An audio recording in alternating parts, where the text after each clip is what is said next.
One is the legislature, other is the executive, other is the judiciary. இந்த மூணா பிரிக்கப்பட்டிருக்கு கான்ஸ்டிடியூஷன்ல. லெஜிஸ்லேச்சர்ன்றவங்க சட்டம் அமல்படுத்துபவர்கள், சட்டத்தை இயற்றுபவர்கள். அவங்க தான் நம்ம எலெக்ட் பண்ணி அசம்பிளிக்கோ பார்லிமெண்ட்டுக்கோ அனுப்புற ஆளுங்க. ரெண்டாவது எக்ஸிக்யூட்டிவ், செயல்படுத்துறவங்க யாரு? ஐஏஎஸ், ஐபிஎஸ், போலீஸ், பல எக்ஸிக்யூட்டிவ் விங்ஸ், இவங்க செயல்படுத்துறவங்க. ஜுடிஷியரியோட வேலை என்னன்னா to ensure that everything is under control. எல்லாம் சட்டப்படி நடக்குதா, எல்லாத்தையும் சரியா செயல்படுத்துறோமான்றத கவனிக்கிற வேலை ஜுடிஷியரியினுடைய வேலை. இதுல அந்தந்த இடத்துல அவங்க கிங். ஆனா இந்த மூணு பேருக்கும் கிங்கு கான்ஸ்டிடியூஷன் ஆஃப் இந்தியா தான். அதனால யாராவது இன்னைக்கு வந்து the parliament is the supreme, the judiciary is the சுப்ரீம்னு சொன்னா நீங்க அவரை பார்த்து சிரிக்கணும். Because nobody is supreme, the constitution alone is supreme. அதனால இந்த கான்ஸ்டிடியூஷன்ல இந்த அடிப்படை உரிமைகள் இது எல்லாம் இருக்கிறதுனால இந்த country in spite of all challenges நம்மள வந்து எந்த கண்ட்ரியோடையும் கம்பேரே பண்ண முடியாது. we have to find ways and means to govern ourselves. Simple விஷயம். காத்தால ஒரு 6 மணிக்கு நம்ம வண்டி எடுத்துட்டு போகும்போது அந்த நம்ம அந்த இந்த லைட்லாம் எரியும், நம்ம டிராஃபிக் லைட்லாம் எரியும். ஆனால் நம்ம வந்து டிராஃபிக் லைட்டை பார்க்க மாட்டோம், போலீஸ் எங்கேயாவது பக்கத்தில் இருக்கிறான்னு தான் பார்ப்போம். பார்த்துட்டு இல்லையா அது ஏதாவது ஒன்று எரிஞ்சிட்டு போட்டோம் நம்ம கலப்பிடுவோம் வண்டியை. நம்மளுக்குன்னு சில ஆட்டிடியூட் இருக்கு. நம்மளை வந்து ஃப்ரீயா கொடுத்து ஏமாத்துற ஒரு விஷயம் ஒன்று நடக்குது இல்லை? எதனால் அதை பண்றாங்கன்னு யாராவது யோசிச்சிங்களா? நான் சொன்னேன் இல்லையா, நம்ம country was continuously ruled by many for centuries together. நம்மளை வந்து ஆளப்பட்டவர்கள் நம்ம. அதனால நம்மளுக்கு ஒரு விஷயம், நம்மளுக்கு அந்த அடிமைத்தனம் இருந்துகிட்டே இருக்கும். எல்லாத்துலேயும் போய் அப்படியே தேவையில்லாம ஒரு வெள்ளையா இருக்கணும்னு பார்த்தா அடிமையாயிடுவோம், ஒருத்தன் இங்கிலீஷ் பேசினா அடிமையாயிடுவோம், ஒருத்தன் பவரான ஆளு டைப் போட்டு வந்தானா அப்படியே அடிமையாயிடுவோம். நம்மளுக்கு அந்த அடிமைத்தனம் எங்கேயோ நம்மளுடைய ரத்தத்துக்குள்ள நிக்குது. இன்னொன்னு என்ன நம்மள்கிட்ட இருக்குன்னா, நம்மளுடைய பசி பஞ்சத்துல இருந்த சில ஜீன்லாம் இன்னும் நம்மள்கிட்ட அப்படியே இருக்கு. நீங்க பாருங்க, ஒரு இடத்துல சாப்பாடு போடுறாங்கன்னு வைங்க, சாப்பாடு இல்லாதவன் பசிச்சவன் அலைஞ்சுக்கிட்டு போனா தப்பு இல்லை. நல்ல 3 வேளை தின்றவன் அந்த லைன்ல எப்படி பிஹேவ் பண்ணுவான்னு பாருங்க போய். இது ஏன் நடக்குதுன்னா, fundamentally we have a problem with something is we have இத இப்படி இருக்கு இந்த ப்ராப்ளம். எவனோ கண்டுபிடிச்சிட்டு நான் ஃப்ரீயா உனக்கு லேப்டாப் கொடுப்பேன், ஃப்ரீயா உனக்கு வந்து குக்கர் கொடுப்பேன், ஃப்ரீயா அதை கொடுப்பேன், சைக்கிள் கொடுப்பேன். ஓ ஃப்ரீ அப்படின்னு நம்மள்ட்ட சொல்லக்கூடாது. ஃப்ரீன்னு சொன்னா நம்ம எவ்வளவு வசதியான ஆளா இருந்தாலும் வெக்கமே இல்லாம போய் நிற்போம். அங்க இல்லாதவன் போய் நிக்கிறது பரவாயில்ல, இருக்கிறவன் போய் நிக்கிறது. இதை நான் எப்போ ரொம்ப கண்கூடா பார்த்தேன்னா, எப்பயோ ஒரு வாட்டி வந்து இந்த சின்ன மினி டிவி ஒன்று ஃப்ரீயா கொடுத்தாங்க. சின்ன மினி டிவி ஃப்ரீயா கொடுத்த போது எங்க வீட்டில் பக்கத்தில் இருக்கிற ஆள், ஹஸ்பண்ட் வேலை செய்யறாங்க, ஒய்ஃப் வேலை செய்யறாங்க, அப்பாவுக்கு பென்ஷன் வருது, நல்ல வசதியான ஆளுங்க. போய் ரேஷன் கடையில் எப்படி பார்க்குறேன், இவங்க எல்லாம் நிற்கிறாங்க. ஏங்க நீங்க ஏங்க போய் மினி டிவி வாங்குறீங்கன்னு கேட்டேன். வேற யாராவது வாங்கி போயிட்டாங்கன்னா அவருடைய ஆன்சர் அது. அப்போ எங்கேயோ வந்து நம்மளுக்கு அந்த ஃப்ரீயா கிடைக்கணும்ன்ற ஒரு ப்ராப்ளம் இருக்கு. அதனால இது ரொம்ப நம்ம தெளிவா இருக்கணும். ஒரு இல்லாதவனுக்கு, ஒரு கஷ்டப்படுறவனுக்கு, ஒரு பசியால வாடுறவனுக்கு, அவனுக்கு நம்ம எதையாவது கொடுக்கும்போது பரவாயில்ல. ஆனா என்ன நீ தேர்ந்தெடுக்கணுன்றதுக்காக உங்களுக்கு ஃப்ரீயா நான் எதையா கொடுக்குறேன்னு சொன்னா தயவுசெய்து யோசிங்க, தயவுசெய்து யூ திங்க். ஏன்னா இது சோஷியல் மீடியா கான்செப்ட் தான். சோஷியல் மீடியாவில் நம்ம எதுக்காவது பணம் பே பண்றோமா? எல்லாம் ஃப்ரீ தான். WhatsApp free, YouTube free, Facebook free, Twitter free, எல்லாம் ஃப்ரீ. ஏன் ஃப்ரீனா, வாடான்னு உள்ள கூப்பிட்டு நம்மளை காலி பண்றதுக்கான அம்சம் தான் இது எல்லாமே. அந்த ஃப்ரீன்ற விஷயம் தான் நம்மளை எல்லாத்தையும். நாளையிலேருந்து வாட்ஸ்அப்புக்கு இனிமே மாசம் 250 ரூபான்னு சொல்லி பாருங்களேன் பார்ப்போம். பாதி பேர் வெளில வந்துருவோம். இன்னைக்கு ஏன் நம்ம எல்லாம் அலைஞ்சின்னு போறோம்? அதுல இப்படி போடுறது, எமோ போடுறது, இதுல மாட்டின்னு முழிக்க. ஃப்ரீன்றது வந்து நம்மளுடைய எங்கேயோ ஃப்ரீயா கொடுத்தாலும் அலைஞ்சின்னு போய் நிக்குது. அவமானமே இல்லை. நம்மளுக்கு கொஞ்சம் கூட வெக்கமே இல்லை. என்னையும் சேர்த்துக்கிறேன் நான். இது நம்மளை ஆள்பவர்கள் இதை அட்வான்டேஜ் எடுக்க அலோவ் பண்ண கூடாது. ஒரு டெமோக்ரஸியில நீங்க ஒரு ஓட்டை போடும்பொழுது அந்த ஓட்டை அவன் ஃப்ரீயா கொடுத்தான்றதுக்கு போட்டீங்கன்னா அவன் ஃப்ரீயாவே கொடுக்கல, ஃப்ரீயே கிடையாது. வந்தல்ல உள்ள அதுக்கு அப்புறமா அந்த ஃப்ரீயா கொடுத்ததுக்கு 4 மடங்கு அவன் சம்பாரிச்சுட்டு போயிடுறான் வீட்டுக்கு. இதுதான் நடக்குது. It's a vicious cycle. இன்னைக்கு ஒரு எலெக்ஷன்ன்றது திருவிழான்றதை தாண்டி இன்னைக்கு எலெக்ஷன்ன்றது எதை நோக்கி போயிட்டு இருக்கு? எலெக்ஷன்ன்றது பண பரிமாற்றத்துக்கான ஒரு இடமா போயிட்டு இருக்கு. என்னுடைய கேள்வி, இந்த கேள்வி ரொம்ப பளீர்னு அரையிற மாதிரி இருக்கும். பணத்தை வாங்கி நீ ஓட்டு போடுறியே, உன்னை ஆள்றவன் உத்தமனவா வருவான்? பணம் வாங்குறான், உங்ககிட்ட பணத்தை கொடுத்தான்ல, அந்த பணத்தை எது கொடுத்தான்?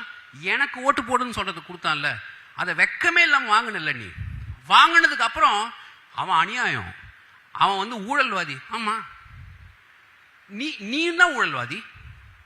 நீ பணத்தை வாங்கி ஓட்ட போட்டல, உன்னை விட அவனுக்கு என்ன ஊழல்? நீங்க 2 பேரும் ஒரே டீம் தான். என்ன, உங்ககிட்ட இருக்கிறது 1000 ரூபாய், அவன்கிட்ட இருக்கிறது 1000 கோடி ரூபாய், அவ்வளவுதான் வித்தியாசம். இது உங்க ஜெனரேஷனுக்கு ரொம்ப முக்கியமா தெரியணும். அரசியலமைப்பு சட்டம்லாம் நான் பேசிட்டேன். இந்த ஜெனரேஷனால தான் இதை ஃபியூச்சர்ல மாற்ற முடியும். இதுல நம்ம ஃபெயில் ஆயிட்டே இருந்தோம்னாக்கா 2 விஷயம் நடக்கும். என் வேலை, எனக்கு சம்பாதிக்கணும், நான் முன்னேறணும், நான் படிப்பேன், நான் பாட்டுக்கு போவேன் பண்ணுவேன் அப்படின்னா வாழ்க்கை போர், ஒண்ணுமே நடக்காது. ஏன்னா நிறைய பேர் இந்த மாதிரி அலைஞ்சு ஐஐடி அது இதுன்னு போனோம், திடீர்னு 40 வயசுல ஆர்கானிக் ஃபார்மிங் பண்றோன்னு வரான். வரவன் போறவன்லாம் ஆர்கானிக் ஃபார்மிங் பண்றான். இப்போ 40 வயசுல ரிட்டையர்மெண்ட் பத்தி பேசிட்டு இருக்காங்க எல்லாரும். 40 years they are talking about retirement. Retirement ஆகிற வயசாவது 40 வயசுல ரிட்டையர் ஆனா எப்படியுமே நம்ம யாருமே ஒரு 80-85 வயசுக்கு முன்னாடி சாகிறதும் இல்லை. இப்போ எல்லாம் வாழறாங்க, எல்லாம் பாப்புலேஷன் பெரியவங்க எல்லாம் வாழ்ந்துகிட்டே இருக்காங்க கண்டினியூஸா, because of the medical facilities, this that. Now ஒரு அன்ப்ரொடக்டிவ் பாப்புலேஷன் ஒன்று பெருசா உருவாயிட்டே இருக்கு. There is a very unproductive population, which means that they have already worked, and after 60 they don't work. But the country has to maintain those persons between 60 to 90 or 60 to 85 whatever. அந்த பாப்புலேஷனுக்கு productivity கிடையாது. அந்த ப்ரொடக்டிவிட்டியை உருவாக்க வேண்டியது India fortunately has a 32% of youngsters. If the youngsters are to sustain and help this country, then the youngsters must also be capable of having some self-esteem. சுயமரியாதை தேவை, சுயமரியாதை தேவை. உங்களை நீங்களே யாருக்கும் அடிமையாக்கிக்க கூடாது, உங்களை நீங்களே நீங்க போய் கையேந்த கூடாது. You must do your best in education. That is what is provided by this management. உங்களை நீங்களே you should provide, you equip yourself, and you should stand up, and you should elect the right people. If you elect the right people, most of the problems in this country will be solved. அப்படி இருக்கும்போது உங்களுடைய உரிமைகள் என்னன்றதை தெரிஞ்சுக்கிறது ரொம்ப அத்தியாவசியமாயிடுது. என்னுடைய உரிமை என்ன இந்த கண்ட்ரியில தெரிஞ்சுக்கிறதுக்கு இந்த அரசியலமைப்பு சட்டம் தான் உங்களுக்கு அந்த உரிமையை கொடுக்குது. அதனால பிராட்லி இந்த நம்ம எவ்வளவுக்கு எவ்வளவு நம்மளுடைய தாற்பயமாவும் நம்மளுடைய கூடையே வச்சுக்கிட்டு இருக்கிற, நான் பாதி நேரம் இந்த கான்ஸ்டியூஷன் அப்படியே பக்கத்திலேயே வச்சுப்பேன். எனக்கு ஒரு கம்ஃபர்ட் ஃபேக்டர் இது. நம்மளுக்கு இந்த மொபைல் ஃபோன் பதிலாக இந்த கான்ஸ்டியூஷன் வச்சுக்கிட்டா பெட்டர்னு நினைப்பேன் நான். ஸோ இந்த கான்ஸ்டிடியூஷனை பக்கத்துலேயே வச்சுக்கிறது என்னன்னா, this is the mother of this country. And அம்மாவை மறந்த யாரும் தேறினதா சரித்திரமே இல்லை. Thank you. To present a memento to our chief guest.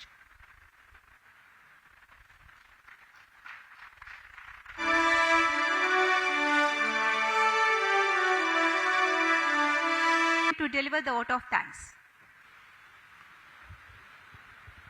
நானே பேசி பிரயோஜனம் இல்லை, மைக் கொடுங்க. ஒரு டவுட் சார், நீங்க கான்ஸ்டிடியூஷன் பில் பண்ண அசெம்பிளி பத்தி பேசினப்போ நீங்க Ambedkar he came to that position only in 1950. ஆனா அதுக்கு முன்னாடி அந்த பொசிஷன்ல ஃபர்ஸ்ட் ஹெட்டா இருந்தவர் சச்சிதானந்த சின்ஹா. அவரை பத்தி நிறைய பேருக்கு தெரியவே தெரியாது. தெரியாது. இந்த மாதிரி கான்ஸ்டிடியூஷன் டே அன்னைக்கு அத பேசும்போது கூட நீங்க அவரை பத்தி சொல்லல. எதுக்காகன்னா முக்கியமா அம்பேத்கர்னு ஒருத்தர் வந்திருக்கவே முடியாது. பாக்கி எல்லாரும் வந்திருக்கலாம். அதுல பாஷ்யம் ஐயங்கார் இருந்தாரு, நிறைய பேர் இருந்தாங்க. எனக்கு எல்லாருடைய பேரும் தெரியும். ஏன் நம்ம திரும்பி திரும்பி அம்பேத்கரோட பேரை சொல்லணும்னா அவர் எப்படி நடத்தப்பட்டார் அதுக்கு முன்னாடின்றது வந்து நிறைய பேர் மறந்துடுறாங்க. நம்ம எதை பத்தி பேசினாலும் ஏன் அம்பேத்கரை முன்னிலைப்படுத்துறோம்? அதுல அம்பேத்கர் தன்னந்தனியா நின்று அது ஒண்ணும் பண்ணல, பல பேர் சேர்ந்து பண்ணது. அம்பேத்கரை முன்னிலைப்படுத்துறதுக்கு காரணம் என்னன்னா அம்பேத்கரை இந்த இடம் எப்படி அவரை வந்து ட்ரீட் பண்ணாங்க, அப்படிப்பட்டவரை எப்படி கான்ஸ்டிடியூஷன் அசம்பிளிக்குள்ள எடுத்துட்டு வந்து சேர்மன் ஆக்குனாங்க. அந்த கான்ஸ்டிடியூஷன் டிபேட்ஸ் போது அம்பேத்கருடைய சில பதிலெல்லாம் பார்த்தீங்கன்னா ரொம்ப அதிசயமா இருக்கும். இவரை யார் டிஸ்கிரிமினேட் பண்ணீங்கன்னு இருக்கும். அதனால அந்த நம்பிக்கைக்காக வேண்டி அந்த பேரை சொல்றது, அந்த நம்பிக்கை இந்த கண்ட்ரியில யாரால வேணா அந்த பொசிஷனை எடுத்துக்க முடியும்ன்ற அதுக்கு முன்னாடி நீங்க அதுக்குள்ள இருந்த எல்லாம் பாக்கி நேம பாத்தீங்கன்னாக்கா ஒரு கம்யூனிட்டியை சுத்தி இருந்துகிட்டே இருக்கும். ஏன்னா அவங்களுக்கு தான் படிப்பு வாய்ப்பு கிடைச்சது. அங்க வந்து நீங்க அம்பேத்கரோட பேரை சொன்னீங்கன்னா அந்த நம்பிக்கை, அந்த பேர்ல ஒரு நம்பிக்கை ஒண்ணு இருக்கு, அந்த நம்பிக்கை வெளிப்படும்.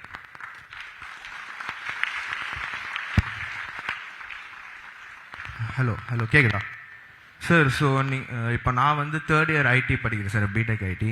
இப்போ எனக்கு லால இன்ட்ரெஸ்ட். இப்போ கூட என்னால் லாக் மாதிரி ஒரு அட்வொகேட் ஆக முடியுமா சார்? அப்படின்னா என்ன பண்ணணும் சார்? நான் இப்போ நிறைய பேர் வந்து குட் கொஸ்டின். இப்போ நிறைய பேர் என்ன பண்றாங்கன்னா ஐஐடி முடிச்சவங்கலாம் வந்து they come and study law and then they become patent trademark. இப்போ இன்டெலெக்சுவல் ப்ராப்பர்ட்டின்னு இருக்கு, பேட்டன்ட் லா, ட்ரேட்மார்க்ஸ், காப்பி ரைட்ஸ். இதுல வந்து இந்த பேட்டன்ட்லாம் இட் இன்வால்வ்ஸ் கம்ப்ளீட் டெக்னிக்காலிட்டி. உங்க இன்ஜினியரிங்ல இருக்கிற எல்லா சாராம்சமும் இருக்கும். ஒரு அட்வொகேட்டால அதை புரிஞ்சிக்கவே முடியாது. அதனால இன்னைக்கு since the world has opened அப், இன்னைக்கு நிறைய இன்ஜினியரிங் படிச்சவங்க லா படிக்கிறாங்க. இன்ஃபேக்ட் 2-3 நிறைய யூனிவர்சிட்டியில engineering and law combine பண்ணின டிகிரியே இருக்கு. There is a degree like that. அதனால if you really want to come into law, my best wishes to you.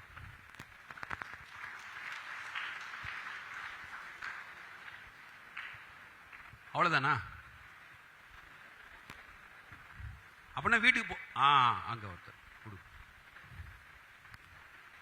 ஏதாவது எசகேடா கேள்வி கேட்டுறாதீங்க, அவ்வளவுதான். Sir, first of all, thank you very much for so much clarity. இப்போ இந்த constitution of இந்தியான்ற பேரை தவிர்த்து அர்த்தம்ன்ற like unlearn பண்ணி real explain பண்ண ரொம்ப தேங்க்யூ. என்னோட டவுட் என்னன்னா, இப்போ இது ரொம்ப சென்சிட்டிவான டாப்பிக்காக இருக்கலாம் ஸ்டூடெண்ட்ஸ் மத்தியில். மெயினாக இப்போ ரிசர்வேஷன் அப்படின்ற ஒரு விஷயம் இருக்குல்ல சார். இப்போ வந்து கான்ஸ்டிடியூஷன் எழுதும்போது ஒரு குறிப்பிட்ட கம்யூனிட்டி மக்கள் வந்து வறுமை கோட்டுக்கு கீழே இருந்தாங்க. ஸோ அதனால வந்து கொண்டு வர இப்படி வந்துருங்க. அந்த அந்த மைக்கு ரிசர்வேஷன்ன்றதுல எந்த சென்சிட்டிவிட்டியும் இல்லை, நீங்க தாராளமா கேட்கலாம். ஸோ இப்போ அந்த வறுமை கோட்டுக்கு கீழே இருந்த கம்யூனிட்டியை மேலே கொண்டு வர்றதுக்காக கொண்டு வர விஷயம். பட் அது நீங்கள் வந்து இப்போ மாறிடுச்சுன்னு நினைக்கிறீங்களா? ஏன்னா எனக்குமே வந்து நாங்கள் ஸ்டூடெண்ட்ஸ் கிட்ட என் கூட இருக்கிறவங்க கிட்ட டிஸ்கஸ் பண்ணும்போது லைக் அவங்களே லைக் இப்போ கிளாஸ் பேஸ்டு சில கொண்டு வரணும்னு சில அபிப்பிராயங்கள் இருக்கு. அதாவது இப்போ பேக்வர்ட் கம்யூனிட்டிலேயே வந்து வறுமை கோட்டு கீழே இருக்கிறவங்களும் இருக்காங்க, லைக் லோவர் கம்யூனிட்டிலையும் வந்து ஓரளவுக்கு டெவலப் ஆனவங்களும் இருக்காங்க. ஸோ இது எப்படி நீங்க பாக்குறீங்க? இது எப்படி மாறணும்னு நினைக்கிறீங்க? Good question.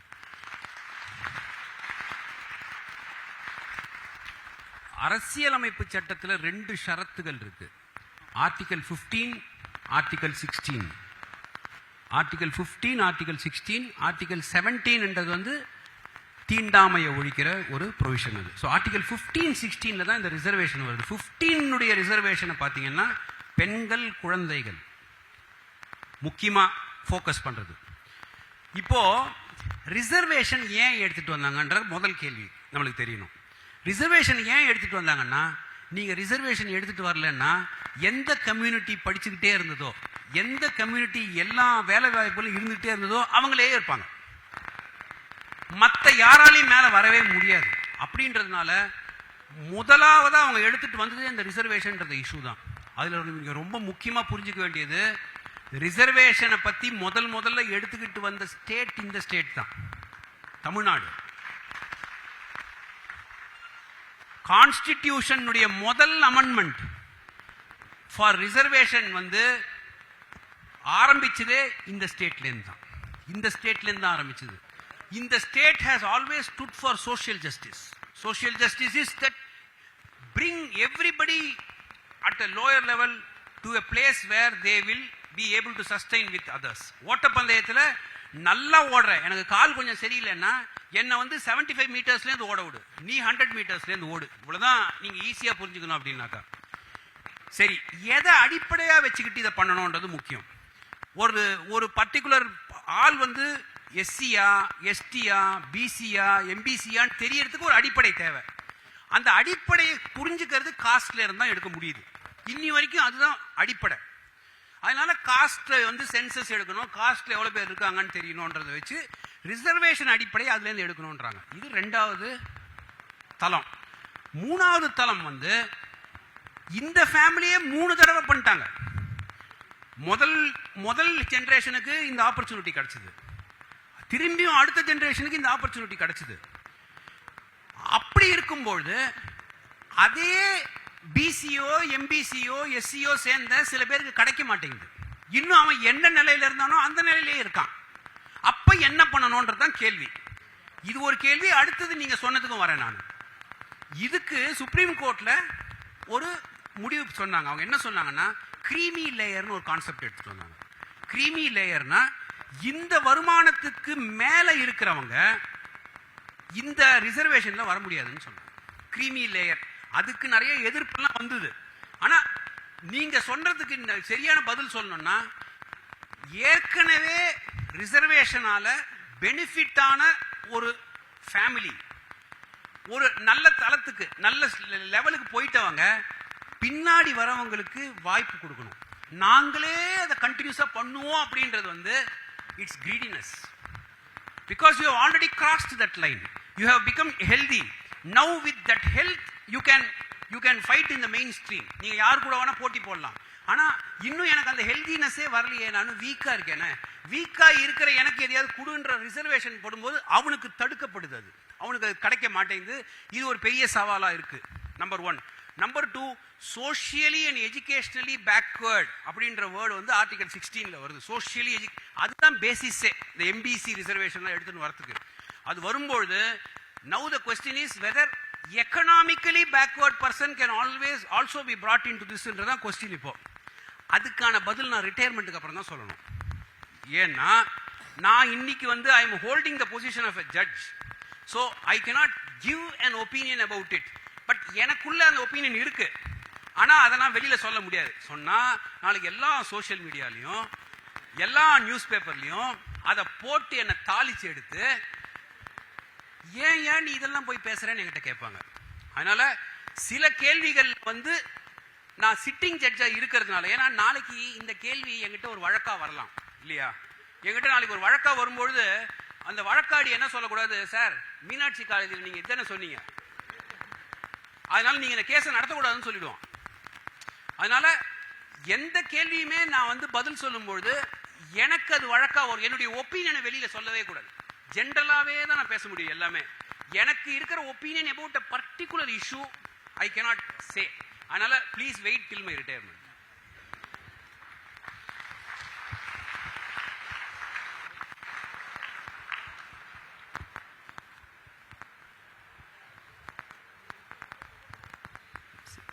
Sir, good morning sir. I am Yukesh from EC department.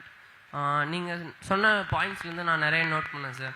அதில் ஒரு பாயிண்ட் வந்து நீங்கள் சொன்னீங்க, இந்தியாவோட பேக் போன் வந்து நம்ம யங்ஸ்டர்ஸ் தான். இதே தான் நம்ம ஏபிஜே ஐயாவும் சொன்னார், இந்தியாவோட ஸ்ட்ரென்த் வந்து யங்ஸ்டர்ஸ் தான் சொல்லிட்டு. இப்போ எங்களால் தான் இந்த கண்ட்ரியை வந்து மாற்ற முடியும். கரெக்ட். ஸோ நீங்கள் சொன்ன பாயிண்ட்லேருந்து 2 விஷயத்தை வைக்கணும் சார். ஒன்று இன்இக்வாலிட்டி, இன்னொன்று வந்து கரப்ஷன். இந்த 2த்தை நாங்கள் வந்து எங்கே போனால், எந்த ஒரு இந்தியாவில் எந்த ஒரு பொசிஷனுக்கு நாங்கள் போனால் எங்களால் இதை டெஸ்ட்ராய், அதாவது ரிமூவ் பண்ண முடியும் இந்தியாவிலேருந்து. அதே மாதிரி இந்தியாவை டெவலப் பண்ண முடியும் அமாங் அதர் கண்ட்ரிஸ். ஓட்டு போடணும், ஓட்டு போடணும். If you vote, if out of 100 at least 90% of the people vote, it means that 90% of the population has chosen somebody and you have the right to change him if he does not properly function. Correct? இன்னைக்கு எதனால வந்து லஞ்சம் நிறைய தலைவிரிச்சு ஆடுது? ஏன்னா election அப்படின்ற விஷயமே பணம் வாங்கணுன்ற ஒரு லெவலுக்கு போய் நின்னுது. அப்போ உங்களுக்கு பணம் கொடுக்கறவனா லஞ்சம் வாங்க தான் செய்வான். ஏன்னா அவன் அடுத்த எலெக்ஷனுக்கு தயாராகணும் இல்லையா? அடுத்த எலெக்ஷனுக்கு பணம் அவன் எங்க போவான்? லஞ்சம் வாங்கினா தான் பண்ண முடியாது. அதனால இது வந்து நம்மளா உருவாக்குற ஒரு விஷயம் ஒண்ணு. ரெண்டாவது, இந்தியாவில் இருந்து எல்லா நாலேஜையும் இந்தியாவில் அக்வயர் பண்ணி எல்லாமே இங்க பண்ணி சடனா ஒரு நாள் பாய் பாய் சொல்லிட்டு நம்ம வெளில போயிடுறோம் இல்லையா? வெளியில போனதுக்கு அப்புறமா இந்தியாவினுடைய மகிமையெல்லாம் தெரியுது. அங்க போய் அவங்கள்ட்ட எல்லாம் போய் பேசி பாருங்க. ஒரு சாதாரண ஒருத்தன் தமிழ் பேசினா 4 பேர் கூட, சார் நீங்க தமிழ்லாம் பேசுவீங்களா சார்லாம் கேட்குறாங்க. அந்த ஏக்கம் வெளியில் இருக்கிற நிறைய பேர்கிட்ட எனக்கு தெரியுது. ஏபிஜே அப்துல் கலாம் ஐயா ஏன் அவ்வளோ அவருக்கு இருந்த நாலேஜுக்கும் அவருக்கு இருந்ததுக்கும் அவர் எவ்வளவோ கண்ட்ரிக்கு பறந்து போயிருக்கலாம். ஆனா கடைசி வரைக்கும் தன்னுடைய கடைசி மூச்சு வரைக்கும் மைக்க பிடிச்சிக்கிட்டே கீழே விழுந்தவர் அவர். கடைசி மூச்சு வரைக்கும் இந்த கண்ட்ரிக்காக வாழ்ந்தவர் அவர். அவரை இன்ஸ்பிரேஷனா எடுத்துக்கிட்டு இளைஞர்கள் மேல வருந்தா இந்த கண்ட்ரி எப்படி மேல போகாம இருக்கும்? அதனால அந்த கொஸ்டின் இஸ் தட் யங்ஸ்டர்ஸ்க்கு என்ன பண்ணணும்ன்றது முக்கியம். எனக்கு நாளைக்கு BMW கார் வாங்கணும், 4 வீடு கட்டணும், நான் நினைச்ச இடத்துக்கெல்லாம் பறக்கணும். நம்மளுடைய ஆம்பிஷன்லாம் இப்படியே தான் இருக்கு. இப்படியே இருந்தா நீங்க ரொம்ப ஜாலியா இருக்கிறதா நீங்க நினைச்சுக்கலாம். அதுக்கப்புறமா நாடு முன்னேற மாட்டேங்குது, இவன் சரியில்லை, அவன் நொல்ல, இதெல்லாம் பேசக்கூடாது. அந்த மாதிரி பேசுறவன், நான் தான் சொன்னேன் கடமை உரிமை கடமைன்னு சொன்னேன். கடமையை நம்ம சரியா செய்யறோமான்றதை தெரிஞ்சுக்கிட்டு தான் கேள்வியே. அதை சரியா செஞ்சோம்னா இன்றைய இளைஞர்கள், இது வந்து நான் இப்ப புதுசா சொல்றது இல்லை, எல்லா காலகட்டத்திலையும் இன்றைய இளைஞர்களே நாளைய மன்னர்கள்னு சொன்னாங்க தான். எவ்வளவு தூரம் வந்து அந்த மன்னர்கள் நிஜமாவே வந்து சரியான ஆட்சி அமைக்கிறதுக்கு அவங்க நிஜமாவே இந்த நாட்டுக்காக வேண்டி என்ன செஞ்சாங்கன்றதான் கொஸ்டின். அதனால நீங்க கேட்கிற கேள்வி வந்து உங்க ஆட்டிடியூட் எப்படி இருக்குன்றது தான் இம்பார்ட்டன்ட். அதுக்கு அதை நோக்கி நம்ம என்ன செய்யறோம், அதுக்காக தான் நம்ம டைம் ஸ்பெண்ட் பண்றோம் இல்லையா? இந்த பேச்செல்லாம் எது, யாரோ ஒரு 10 பேருக்கு யாருக்கிட்டயோ இது போய் காதுல விழுந்து ஒரு சின்ன மனமாற்றம் வராதா அப்படின்ற ஒரு நப்பாசை தான் எனக்கெல்லாம். இல்லாட்டினா நான் இன்னைக்கு இங்க பேசி இது என்ன வாங்கிட்டு போறீங்க, ஒன்றும் கிடையாது. நீங்க முடிஞ்சா போகணும் கடகடன் கை தட்டி வீட்டுக்கு அமிச்சிட்டீங்கன்னு வைங்க, அவ்வளவுதான் முடிஞ்சு போச்சு. அது இல்லை என்னுடைய இன்டென்ஷன். என்னுடைய இன்டென்ஷன் வந்து நம்ம பேசுறத வச்சுக்கிட்டு ஒரு 10 பேருக்கு எதனா நல்ல விஷயம் சொல்ல முடியுமா, சொன்னா அவங்களுடைய வாழ்க்கை மாறுமா, அதனால இந்த நாடு முன்னேறுமான்றதான் முயற்சி. அதனால நம்ம முயற்சி பண்ணிக்கிட்டே இருப்போம்.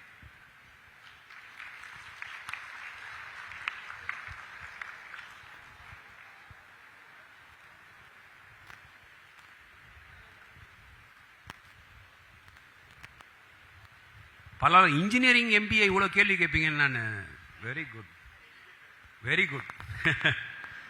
Yes. Good afternoon, sir. I'm Sri Shakti. I'm curious to know one thing, sir. In which case you find most challenges and difficulty while giving judgment, sir?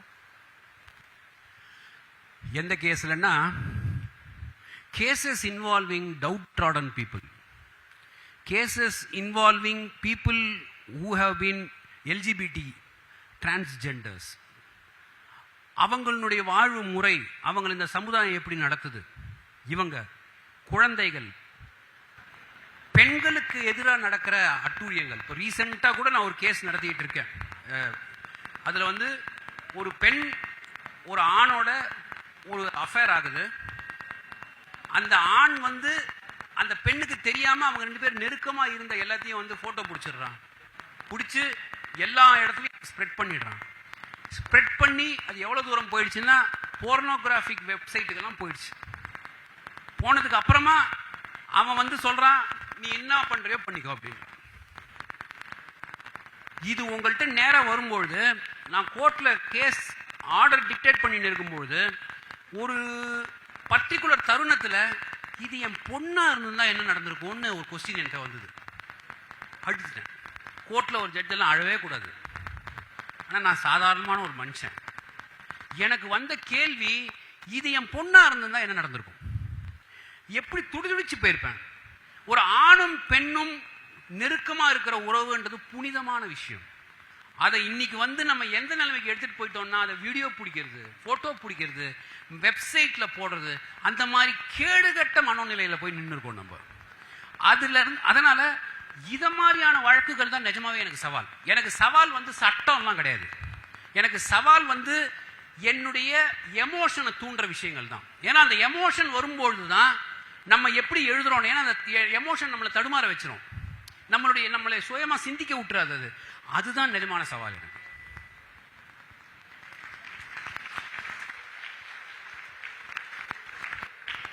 Hello sir.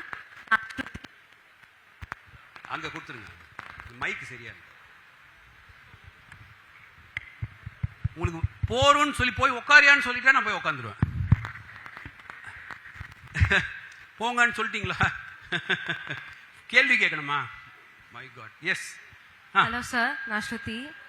என் கேள்விக்கு முன்னாடி நீங்க சொன்ன பாயிண்ட்லாம் நான் ஒரு வாட்டி சொல்ல விரும்புறேன். லைக் நீங்க சொன்ன மாதிரி ரிசர்வேஷன், அந்த ஃபர்ஸ்ட் அங்கேயே வேலை செய்யறவங்கள மாத்திட்டு இப்போ புதுசா எல்லாருக்கும் ஆப்பர்ச்சுனிட்டி தர அப்போ தேவைப்பட்டது. இப்போ ரிசர்வேஷன் இப்போ எல்லாருமே முன்னுக்கு ஓரளவுக்கு வந்துட்டாங்க. ஒழிஞ்சிடுச்சுன்னு சொல்ல மாட்டேன், அதாவது இந்த தீண்டாமை எல்லாம் போயிடுச்சுன்னு சொல்ல மாட்டேன், இருக்கு. பட் ரீசெண்டாக கூட ஏதோ ஒரு கேஸ் போயிட்டு இருக்கு. பட் ஸ்டில் ஓரளவுக்கு கம்மியாயிடுச்சு எல்லாமே, நிறையா திரைப்படங்கள் எல்லாத்தினாலையும். ஆனால் இப்போ அதாவது நீங்க சொன்ன மாதிரி யங்ஸ்டர்ஸ் அவங்க தான் வந்து நம்ம இந்தியாவோட பேக் போன். அவங்க இந்த ரிசர்வேஷனை எப்படி எடுத்துக்கிறாங்கன்னா ஒரு ஃப்ரீடம் மாதிரி அதாவது தனக்கு கிடைச்ச ஆப்பர்ச்சுனிட்டியா எடுத்துக்கிறாங்களா, இல்ல அதாவது அவங்களோட லிமிட், அவங்களோட திறமைய குறைச்சிக்கிறாங்களா? இப்போ ஒருத்தனால 90 எடுக்க முடியும்னா நான் 70 எடுத்தா போதும் அப்படின்னு சொல்லிட்டு அவன் அதை அப்படி எடுத்துட்டா அப்ப இந்தியா எப்போ வல்லரசு ஆகும்?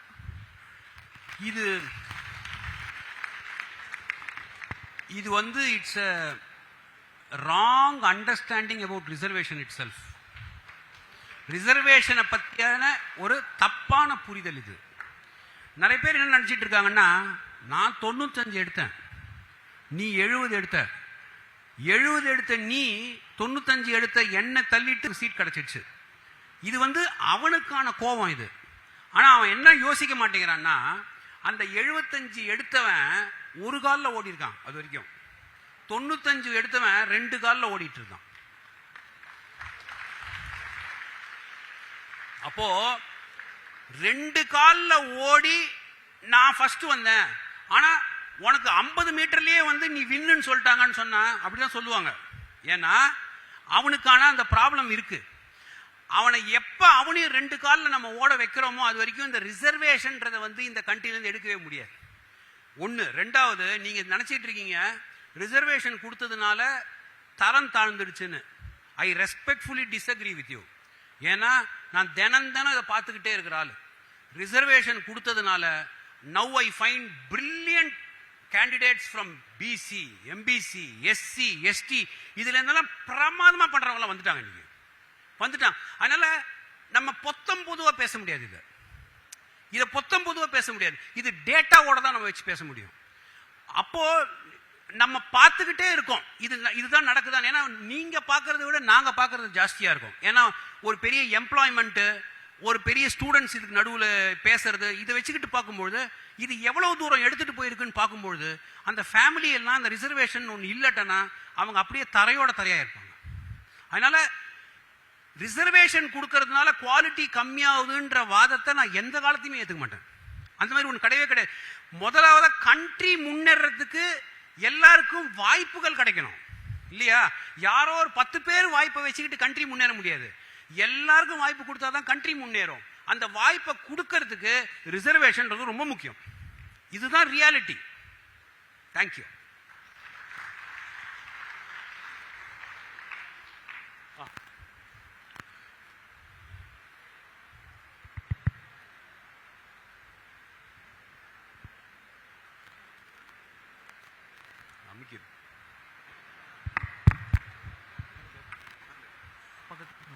Hello sir. ஸோ இப்போ என் கொஸ்டின் பார்த்தீங்கன்னா, இப்போ ரீசெண்டாக நடந்த கேஸ் கவினோட கேஸ் இருக்குல்ல, கவினோட கேஸ். ஸோ அதில் பார்த்தீங்கன்னா இந்த மாதிரி ஒரு மோசமான விஷயம் நடந்துச்சு. பட் இப்போ நம்மளோட கான்ஸ்டியூஷன் படி பார்த்தீங்கன்னா எவ்ரி ஒன் இஸ் ஈக்குவல்ன்ற ஒரு பேசிக்கான கோர் கான்செப்ட் இருக்கு. பட் ஆனால் இந்த கேஸை பொறுத்த வரைக்கும் பார்த்தீங்கன்னா அந்த மாதிரி ஒரு கான்செப்ட் இருக்க மாதிரி எனக்கு எக்ஸிஸ்ட் ஆகிற மாதிரி ஃபீல் ஆகல நடந்த விஷயத்தினால. ஸோ இப்போ இந்த கேஸை நீங்கள் ஹேண்டில் பண்ணுறீங்கன்னா உங்ககிட்ட ஜட்மெண்ட்டுக்கு வருதுன்னா என்ன மாதிரியான ஸ்டேட்மெண்ட்டை காமனாக பப்ளிக்கும் அண்ட் நேஷன் வைஸும் கொடுப்பீங்கன்னு நான் கேட்க விரும்புகிறேன். ஃபர்ஸ்ட் இதுக்கு நான் ஸ்ட்ரைட்டாக ஆன்சர் சொல்ல முடியாது. ரிட்டையர்மெண்ட் வரைக்கும் ஒன்று. ரெண்டாவது, இதுக்கு பின்னாடி இருக்கிற அந்த வேதனையை பத்தி நான் பேசுறேன். அது என்னால பேச முடியும். ஓகே, நம்ம எல்லாரும் சிட்டியில இருக்கோம். நம்ம சிட்டியில இருக்கிறதுனால நம்ம என்ன நினைச்சிட்டு இருக்கோம்னா, ஒன்றும் பெரிய ஜாதியெல்லாம் ஒன்றும் பார்க்கல, எல்லா மதத்தினரையும் நம்ம வந்து நண்பர்களாக வச்சுக்கிட்டு இருக்கோம் அப்படின்னு கற்பனையில் இருக்கோம். அப்படியே மெதுவாக கிராமங்கள்லையும் சின்ன சின்ன நகரங்கள்லையும் போய் பார்க்கும்போது தான் தெரியுது, கயிறு கட்டி ஜாதியை வெளிப்படுத்துறாங்க. கையில் இந்த கயிறு கட்டினா இந்த ஜாதி, அந்த கயிறு கட்டினா இந்த ஜாதி. இந்த நாள் வரைக்கும் காலனின்னு சொல்றோமே, நம்மளுக்கு வெக்கமா இருக்கோனா? காலனின்ற வேர்டை இந்த நாள் வரைக்கும் யூஸ் பண்றோமே, நம்மளுக்கு வெக்கமா இருக்கோனா? அவங்களை எடுத்து ஓரமா ஒதுக்குறோமே, நம்மளுக்கு வெக்கம் வேணாம்? அதனால இது உள்ளுக்குள்ள ஊடுருவி போயிருக்கிற ஒரு விஷயம். ஜாதின்றது வந்து நம்மளுடைய சின்ன வயசுல இருந்து தூபம் போட்டு வளர்த்துருக்காங்க. இந்த ஜாதிய ஓரளவுக்கு கண்ட்ரோலுக்கு எடுத்துட்டு வரணும்னா அதுக்கு ஒரே ஒரு விஷயம் தான் வேலை செய்யும்: படிப்பு, சுய சிந்தனை, சுய மரியாதை, தன்மானம். இது எல்லாம் இருக்கிறவனை ஜாதி டச்சே பண்ணாது. ஜாதி யாரை டச் பண்ணணும்னா ஜாதியை வச்சுக்கிட்டு அரசியல் பண்ணணும். ஜாதியை வச்சுக்கிட்டு தனக்கு வேண்டியதெல்லாம் எடுத்துக்கணும்னு நினைக்கிறான் பாருங்க, அவனுக்கு தான் ஜாதி வேலை செய்யும். அதனால உங்க கேள்வி நீங்க கேட்கறது என்னன்னா ஹானர் கில்லிங். அந்த வேர்டே தப்பு. Where is honor in that? It is a dishonorable killing. It is not honor killing.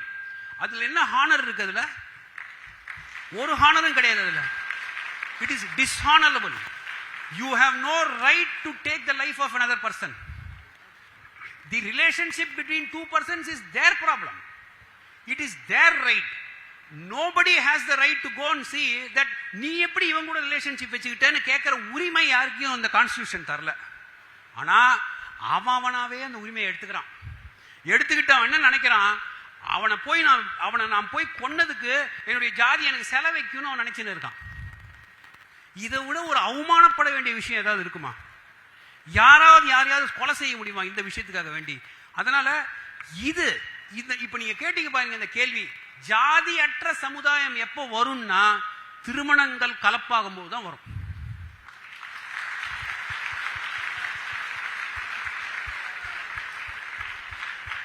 இந்த ஜாதிய எக்ஸ் மேட்ரிமோனி, ஒய் மேட்ரிமோனின்னு சொல்றாங்க. இப்போ இந்த ஜாதிக்கான மேட்ரிமோனி, இந்த ஜாதிக்கான இது இருக்கிற வரைக்கும் இது ப்ராப்ளம் இருந்துகிட்டே இருக்கும். ஏன்னா அந்தந்த ஜாதியார் என்ன நினைச்சிட்டு இருக்கான்னா அவன் வானத்திலேருந்து குதிச்சுதான் நினைச்சுக்கிட்டு இருக்கான். அப்படிலாம் ஒண்ணுமே கிடையாது. நம்ம பிறக்கும் போது நம்மளுக்கு என்ன ஜாதி இருந்தது? நம்மளுக்கு ஏதாவது கண்ட்ரோல் இருக்கா? அந்த ஃபேமிலியில போய் பிறந்துட்டோம், அதனால நம்மளுக்கு அந்த ஜாதியை கொடுத்துட்டாங்க. அப்படி இல்லாம நம்ம பிறக்கும்போது அந்த ஜாதி இருந்ததா?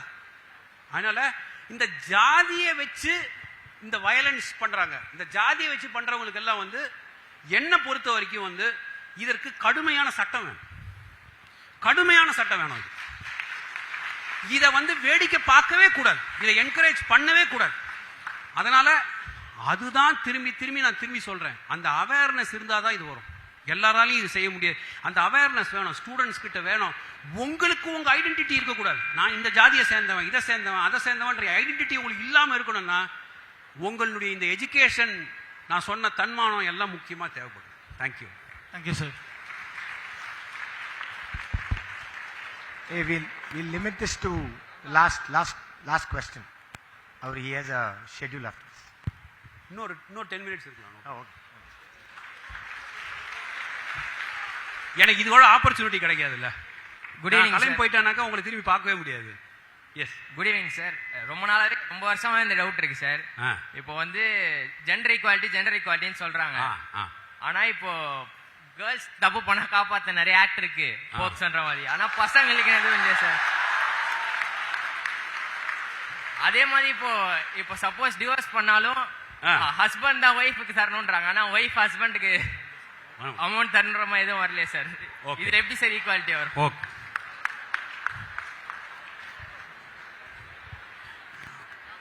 அடிப்படையா சில விஷயங்கள் சொல்றேன். நம்ம பிறக்கும் பொழுது நம்மளுக்கு அசைன் பண்றது பாய் ஆர் அ கேர்ள் தான், ஜெண்டர் கிடையாது. ஜெண்டர்ன்ற வேர்டை நம்ம திரும்பி ராங்கா யூஸ் பண்ணிக்கிட்டே இருக்கோம். Gender is not something assigned. Gender is assigned by the society. இதுல தான் வந்து இந்த டிரான்ஸ்ஜெண்டர்ஸ்க்கெல்லாம் வர ப்ராப்ளமே அதுதான். அவங்களுடைய பிறப்புல அவங்க வந்து ஆணா பிறக்கிறாங்க, மேல். ஆனா அவங்களுக்குள்ள இருக்கிற எல்லா உணர்வுகளும் ஒரு ஃபீமேலினுடைய உணர்வுகள். So their gender is that of a female. even though they are born as a boy, male, right? Same happens for trans men. They are born as women.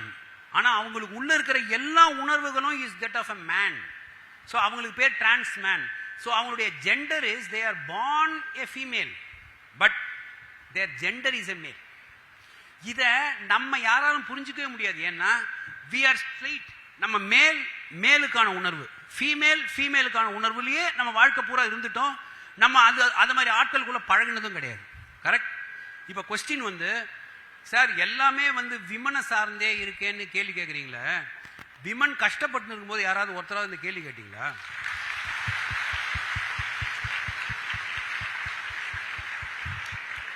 விமனை தட்டும் பொழுது, விமனை கொளுத்தும் பொழுது, விமனை அடிக்கும் பொழுது, விமனை வேலைக்காரியா வச்சிட்டு இருக்கிற போது, விமனுக்கு படிப்பு சொல்லாத போது யாராவது இந்த கேள்வி கேட்டீங்களா? யாருமே கேட்கலையே. ஏன்? என்ன ப்ராப்ளம்னா இன்னைக்கு அவங்க நம்ம லெவலுக்கு வந்துட்டாங்க, நம்மளை தாண்டியும் போக ஆரம்பிச்சிட்டாங்க. எந்த எக்ஸாம் எடுத்தாலும் விமன் தான், எந்த செலக்ஷன் எடுத்தாலும் விமன் தான். உள்ளுக்குள்ள நம்மளுக்கு பயம் வர ஆரம்பிச்சிருச்சு. ஒன்று. ரெண்டாவது, ஏண்டா கேட்டோன்னு ஆயிடுச்சுல்ல, பரவாயில்ல. ஒன்று. ரெண்டாவது, women were dependent on men not because of anything else. They did not have economic independence. இன்னைக்கு அவங்களால தனியா காலில் நிற்க முடியும். அந்த நிற்க வரும்பொழுது அந்த ஃப்ரீடம் அவங்களுக்கு வருது. அந்த ஃப்ரீடம் வந்து ரொம்ப காலத்துக்கு அப்புறம், பெரிய பெரிய போராட்டங்களுக்கு அப்புறம் இன்னைக்கு அந்த ஃப்ரீடம் அவங்க உணர்றாங்க. அதனால அவங்கள சந்தோஷமா இருக்கட்டும் இந்த ஃப்ரீடம் வச்சுக்கிட்டு. நம்ம போய் எதுக்கு அதை போய் அவங்களுக்கு ஒண்டியா அந்த கேள்வியெல்லாம் ஏன் கேட்போம்? நம்ம அவங்களை அரவணைச்சு நீயும் நானும் ஒன்றுன்னு பேசுவோமே. நான் கஷ்டப்படுறேன், நீ கஷ்டப்படுறேன்னு நீங்க இந்த ப்ராப்ளம் இருக்கவே வேணாமே. நம்மளுடைய மைண்ட் செட் முக்கியம். Our mindset is very important. நம்ம எப்படி அவங்கள பார்க்குறோன்றது முக்கியம். இன்னைக்கு இவ்வளோ ஃப்ரீயா ஃப்ரெண்ட்ஸ் மாதிரி பழகிறோம். நாங்கள் இருந்த காலத்துலலாம் பொண்ணுங்களை அவ்வளோ டிஸ்டன்ஸில் தான் பார்க்க முடியும். அந்த மாதிரியான காலகட்டத்தில் வளர்ந்த ஆள் நான்லாம், ரைட்? ஸோ நம்மளுடைய மனோநிலை, அவர் இம்ப்ரெஷன் அபவுட் கேர்ள்ஸ், அவர் இம்ப்ரெஷன் அபவுட் ஃபீமேல். தம்பி நான் ஒன்று சொல்கிறேன், நம்ம கண்ட்ரியில் பொண்ணு வயசுக்கு வந்துட்டான் இந்த நாள் வரைக்கும் கொண்டாடுறோம்ல, ஸ்டேட்லலாம் கொண்டாடுறோம்ல. ஏன் கொண்டாடுறோம்? கொண்டாடணுமா அதை? அப்படின்னா ஒரு மேல் வயசுக்கு வந்துட்டாலும் கொண்டாடணும். ஸோ இது ஏதோ அந்த காலத்தில் எவனோ ஒருத்தன் புதுசாக கண்டுபிடிச்சான். அது என்னன்னா சொல்றானா, எங்க வீட்டு பொண்ணு ரெடியா இருக்கு, யாராவது வந்து கல்யாணம் பண்ணிக்கோங்க. வியாபாரம், அது சாட் இல்லை, அது வந்து ஒரு பண்டம். அந்த பொண்ணு அங்கே இருந்தது சொல்றானா எல்லாருக்கிட்டையும். இப்போ ரெடியா சொல்றீங்கல்ல. ஆனா நம்ம எந்த ஒரு ஆளுக்காவது, பெரியவங்களையும் சேர்த்து சொல்றேன், என்னையும் சேர்த்து சொல்றேன், பெண்கள் மாதவிடாய் போது அவங்க படுற கஷ்டத்தை பத்தி நம்மளுக்கு தெரியுமா? நிஜமாவே சொல்றேன். என்னுடைய மனைவி கிட்ட இருந்து தான் நான் அதை கத்துக்கிட்டேன். எவ்வளோ பெரிய கஷ்டம். மெனோபாஸ்னு ஒரு பீரியட் ஒன்று வருது இல்லை 50 இயர்ஸ்ல, அதை பத்தி தயவு செய்து போய் படிச்சு பாருங்க. அத மாதிரியான ஒரு கஷ்டம். It drives them crazy. It makes them forget everything. Sometimes it makes them mad. நம்ம யாருக்காவது தெரியுமா அது? நம்மளுக்கு ஒண்ணுமே தெரியாது. ஆனா நம்ம இப்ப என்ன நினைச்சுன்னு இருக்கோம்னா, இவங்களுக்கு இந்த உரிமை கொடுத்ததுனால நம்மளை காலி பண்ணிட்டாங்க. நம்மளை யாருமே காலி பண்ணல, நம்ம நல்லா தான் இருக்கோம். இது நம்மளா கற்பனை பண்றது. ஏன்னா நம்மளுக்கு பயம் வந்துச்சு. நம்மளுடைய மேனேஜர் பொண்ணா இருந்தா என்ன நடக்கும்? நம்மளுடைய சிஇஓ பொண்ணா இருந்தா சந்தோஷமா இருக்கும், நல்லா நடத்துவாங்க. அவங்கள பொண்ணா பார்க்காதீங்க, அங்க லேடியா பார்க்காதீங்க. அவங்களுடைய பொசிஷனுக்கு மரியாதை கொடுங்க. அவ்வளவுதான் நான் சொல்றேன். அதனால பெண்களுக்கு உரிமை கொடுக்குறாங்க, ஆம்பளைங்களை தட்டுறாங்கன்ற வாதமே தப்பு. அப்படிலாம் ஒன்றும் கிடையவே கிடையாது. இது நம்மளுடைய கற்பனை. தேங்க்யூ. கேட்டுக்கூடாதுதான், பரவாயில்ல. சார் இப்போ ஒரு நியூஸ் வருதுன்னு வச்சுக்கோங்க, ஒரு தப்பு நடக்குது. இப்போ ஆர்ஜேகர் நியூஸ், ஒவ்வொரு காலேஜ்ல ஒவ்வொரு பிரச்சனை நடக்கும்போது நியூஸ் வந்துட்டு ஒரு தப்பு நடந்தது அவ்வளோ பரவாது. அப்ப ஏன் அதுக்கு ஜஸ்டிஸ், ஏன் அது அவ்வளோ என்ன ஜஸ்டிஸ் கிடைச்சதுன்னு சொல்ல மாட்டாங்க? ஒரு பிரச்சனை வந்துச்சுன்னா அந்த பிரச்சனையை பத்தி அவ்வளோ பேசுறாங்க, இப்படி அதுக்கு வந்துட்டு ரேலி நடத்துறாங்க, அதுக்கு வந்துட்டு அவ்வளோ அதை பாப்புலர் ஆக்கி சோஷியல் மீடியால பாப்புலர் ஆக்குறாங்க. அதுக்கு ஏன் ஜஸ்டிஸ் வர மாட்டேங்குது? ஜஸ்டிஸ் கிடைச்சா இப்படி தப்பு நடந்தா இப்படி ஆகும்னு தெரிஞ்சு திருப்பி அந்த தப்பு யாரும் பண்ண மாட்டாங்கல்ல? ஓகே, ஒரு காலத்தில் நம்மளுடைய டோட்டல் நியூஸ் நம்மளுக்கு எங்கேருந்து கிடைக்கும்னா நியூஸ் பேப்பர்லேருந்து கிடைக்கும், இல்லை இந்த தூர்தர்ஷன் ஒன்று இப்படி சுத்துமே அதுலேருந்து கிடைக்கும். கரெக்ட்? இவ்வளவு தான் நம்மளுக்கு source of information. Source of information நம்மளுக்கு அவ்வளோதான். ரைட்? பத்திரிகைகளில் கிடைக்கும், நியூஸ் பேப்பரில் கிடைக்கும், இல்லை நியூஸ் அதில் கிடைக்கும். இன்னைக்கு நம்மளை நியூஸ் பம்பார்ட் பண்ணின்னு இருக்கு. அதாவது ஒரு விஷயத்தை 15 பேர் எடுத்துட்டு உங்க மண்டையில் தள்ளிச்சுக்கிட்டே இருக்காங்க கண்டினியூஸா. ரைட்டா? இந்த சொல்ற ஆளுங்கெல்லாம் சரியான செய்தியை தான் சொல்றாங்களான்னு நம்மளுக்கு தெரியல, இல்லையா? இப்போ நாளைக்கு உங்களை மாதிரியே இருக்கிற வேற ஒரு ஆள் ஏதோ ஒரு தப்பு எங்கேயோ பண்றாங்கன்னு வைங்க, அதுல உங்க முகம் மாதிரியே இருக்கிறத வச்சுக்கிட்டு ஒரு 15 பேர் நியூஸ் போடலாம்ல. MBA மீனாட்சி காலேஜில் படிக்கிற சோ பாத்தீங்களா அப்படின்னு ஒரு டேமேஜ் பண்ணிட்டாங்கன்னு வைங்க. Right? By the time you recover, the damage has happened. Correct? அதனால ரொம்ப முக்கியம் இந்த சோஷியல் மீடியா அவேர்னஸ். ரொம்ப ரொம்ப நல்ல வேளை நீங்க அந்த கேள்வி கேட்டீங்க, நான் இல்லாட்டினா மறந்துருப்பேன். தயவு செய்து சோஷியல் மீடியாவை நம்பி எதுக்குமே ரியாக்ட் பண்ணிடாதீங்க. Social media is now orchestrated. Social மீடியாவில் அதை எப்படி எந்த விஷயத்தை ப்ரொஜெக்ட் பண்ணினா மக்கள் பொங்குவாங்க, எப்படி ஒரு செக்ஷனுக்கு அதை எடுத்துன்னு போய் சொன்னா பண்ணுவாங்கன்றதுக்கெல்லாம் இன்னைக்கு ஸ்பெஷலிஸ்ட்லாம் வந்துட்டாங்க. ஆர்கஸ்ட்ரேட்டிங் த சோஷியல் மீடியான்றது ஒரு பெரிய சேலஞ்ச் நம்மளுக்கு. அதனால எந்த ஒரு விஷயம் வந்தாலும்னாலே don't take it on the face value. அவன் சொல்றது, அவன் ப்ரொஜெக்ட் பண்றது, அதெல்லாம் ஃபேஸ் வேல்யூல எடுத்துக்க வேண்டிய அவசியமே இல்லை. ரைட்? அதனால அப்படி இருக்கும்பொழுது ஒரு ஒரு இன்ஃபர்மேஷன் வந்துகிட்டே இருக்குன்னு வைங்களேன். நான் நிறைய பேர்கிட்ட சொல்றது அதுதான். இப்போ பப்ளிக் லைஃப்ல நான் சொன்ன ஏதோ ஒரு தீர்ப்பு, அதை பத்தி அடுத்த நாள் கண்ணாம்னான்னு பிடிச்சி ஏறுவாங்க. கரெக்ட்? இதுக்கு நான் உணர்ச்சி வசப்பட்டேன்னு வைங்களேன், அவனுக்கு அதுதான் தேவை. அதை வச்சுக்கிட்டு அப்படியே வளர்த்துக்கிட்டே இருப்பான். நீங்க அதை பத்தி ரியாக்டே பண்ணலன்னு வைங்களேன், அதுக்கு அடுத்த நாள் வேற ஒருத்தனை திட்ட ஆரம்பிச்சிருவாங்க. இது போயிடும். ஸோ இன்னைக்கு சோஷியல் மீடியாவில் எப்படி இருக்குன்னா எந்த இன்ஃபர்மேஷனுமே முக்கியமான இன்ஃபர்மேஷன் கிடையாது. கரெக்ட்?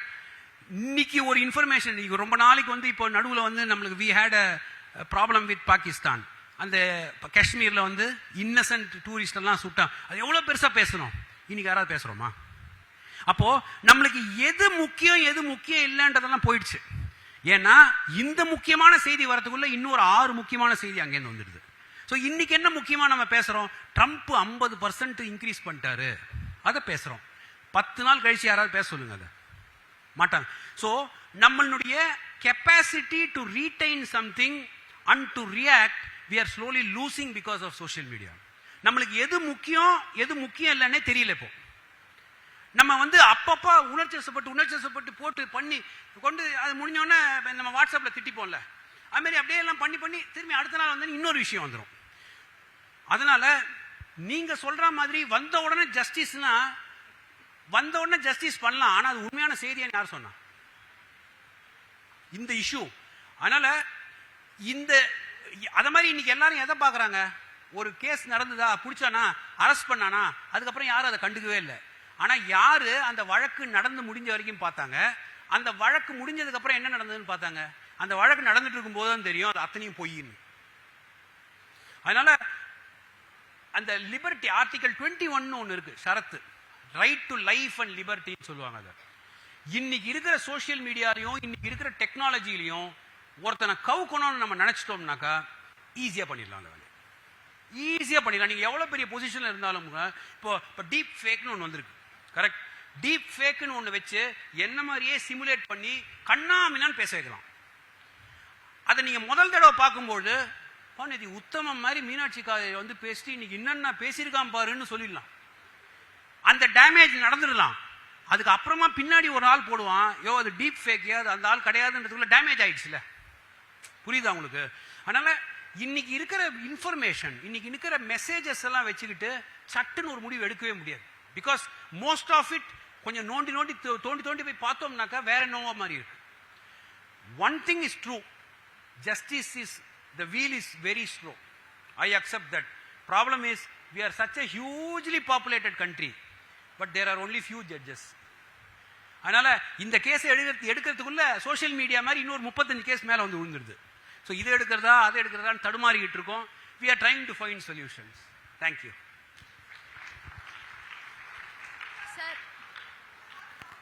சார் ஒரு கொஸ்டின் சார். இப்போ வந்து உமன் சேஃப்டி இருக்குல்ல சார், இப்போ வந்து யாரோ ஒருத்தவங்க ஏதோ ஒரு மிஸ்டேக் நடந்துருச்சு, அப்போ வந்து நீங்க ஜஸ்டிஸ் கொடுக்குறீங்க, அப்போ அந்த மிஸ்டேக் திருப்பி நடக்கக்கூடாது தானே? இப்போ தண்டனைகள் அவ்வளவு கடுமையா இல்லைன்னு தானே அர்த்தம். அப்போ அதை பார்த்துட்டு திருப்பியும் அவங்க அதே தப்பு தானே பண்ணி. கடுமையான தண்டனைகள் கொடுத்தானாக்கா குற்றங்கள் குறையும்ன்ற கான்செப்டே தப்பு.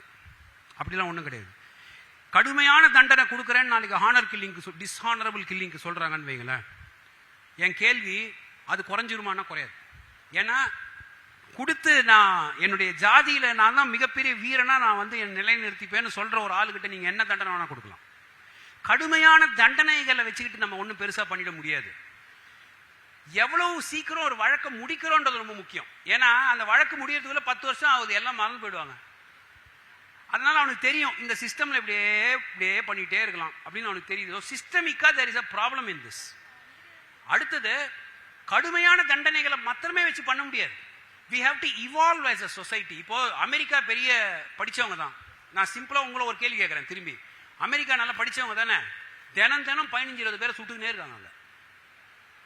Every day somebody shoots 15 people. அங்க அந்த மாதிரி தப்பெல்லாம் நடக்கவே கூடாது. ஏன் நடக்குது? ஏன் அமெரிக்காவில் இவ்வளோ ப்ராப்ளம் இருக்கு?